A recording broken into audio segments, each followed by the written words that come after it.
You'd better hurry up and put your robes on. I've just been up to the front to ask the conductor, and he says we're nearly there. You've been fighting, have you? You'll be in trouble before we even get there. Scabbers has been fighting, not us, said Ron, scowling at her. Would you mind leaving while we change? All right. I only came in here because people outside are behaving very childishly, racing up and down the corridors, said Hermione in a sleepy voice. You've got dirt on your nose, by the way. Did you know?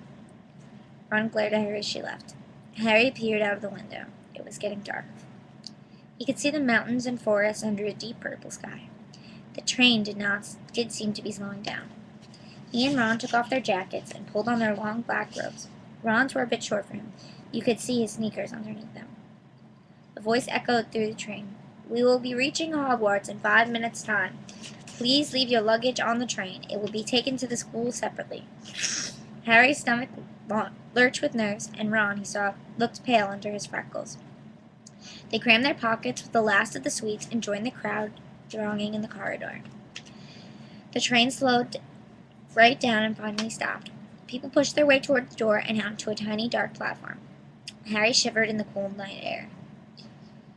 When a lamp came bobbing over the heads of the students, and Harry heard a familiar voice, "First year's over here! First year's over here!" "All right there, Harry?"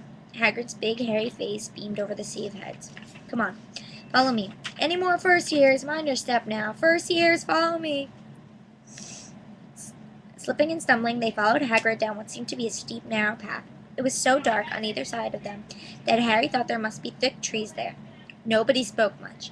Neville, the boy who kept losing his toad, sniffed once or twice. "Yeah, you'll get your first sight of Hogwarts in a sec," Hagrid called over his shoulder. "Just round the bend here."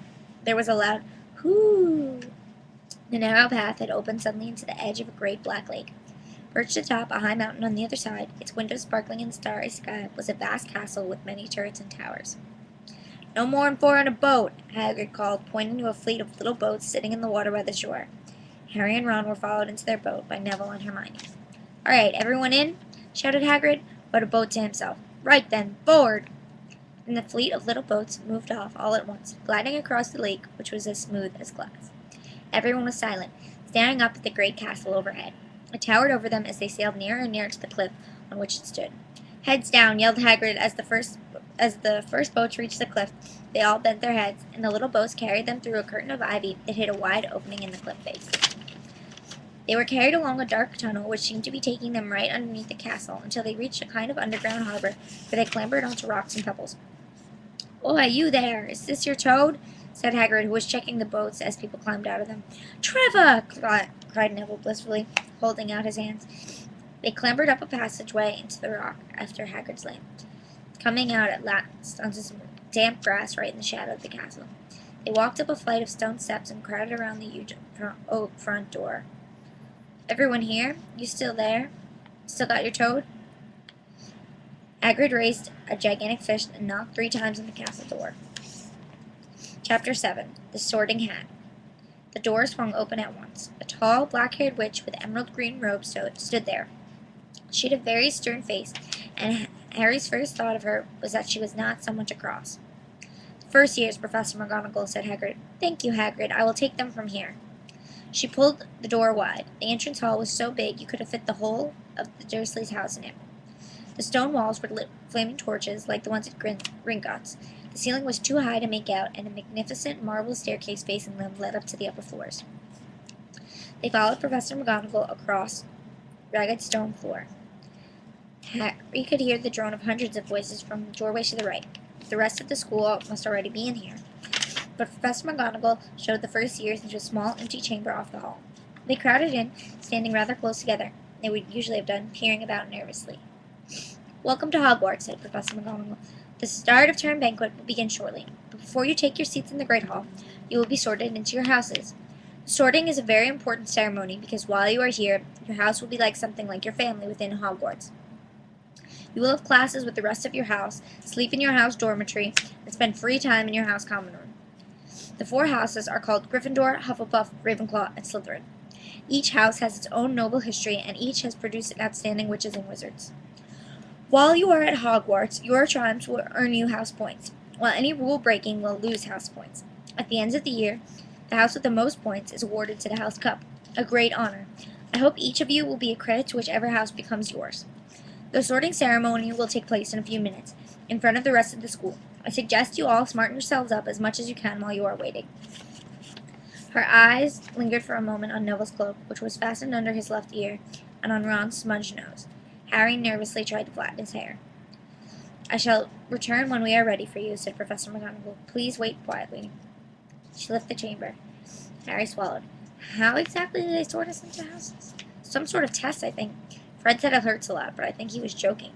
Harry's heart gave a horrible joke. A test? In front of the whole school?